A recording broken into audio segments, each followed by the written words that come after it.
time for a brief history of the United States of America.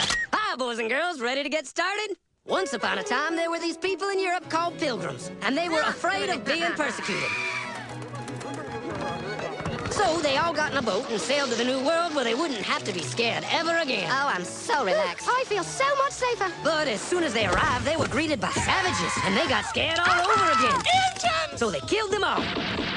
Now, you'd think wiping out a race of people would calm them down, but no. Instead, they started getting frightened of each other. Witch! So they burned witches.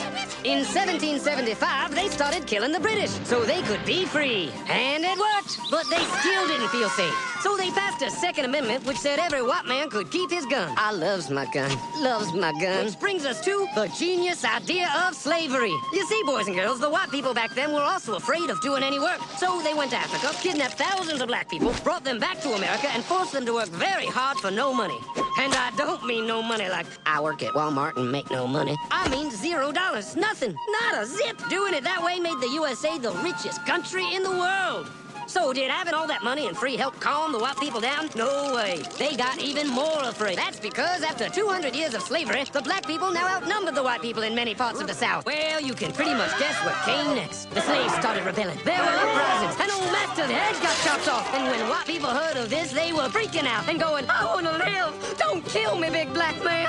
Well, just in the nick of time came Samuel Colt, who in 1836 invented the first weapon ever that could be fired over and over without having to reload. And all the Southern whites were like, yeehaw! But it was too late. The North soon won the Civil War and the slaves were freed. Yep, they were free now to go chop all the old masters' heads off. And everybody was like, oh no, we're gonna die. But the freed slaves took no revenge. They just wanted to live in peace. But you couldn't convince the white people of this. So they formed the Ku Klux Klan. And in 1871, the same year the Klan became an illegal terrorist organization, another group was founded, the National Rifle Association. Soon politicians passed one of the first gun laws, making it illegal for any black person to own one.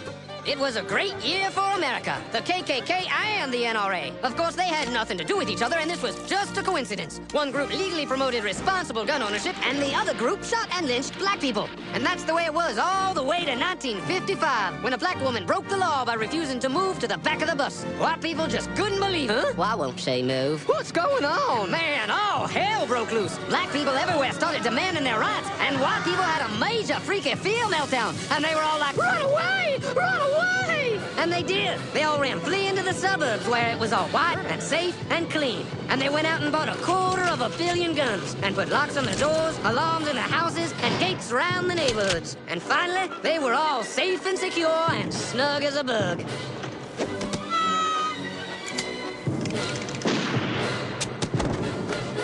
And everyone lived happily ever after.